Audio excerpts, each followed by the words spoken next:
بسم الله الرحمن الرحيم، والصلاة والسلام على أشرف الأنبياء والمرسلين.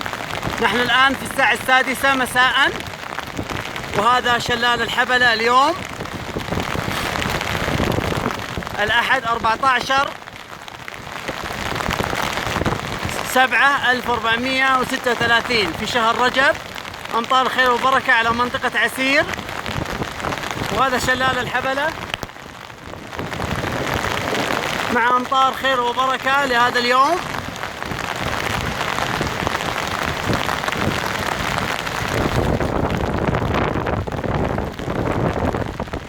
شلالات الحبلة في منطقة عسير أو مصب الحبلة، أمطار غزيرة جعلها الله أمطار خير وبركة وعم بنفعها أرجاء البلاد.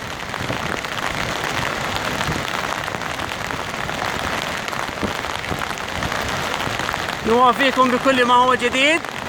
ماجد القحطاني يحييكم من منطقة عسير من منتزه الحبلة بعد أمطار الخير والبركة.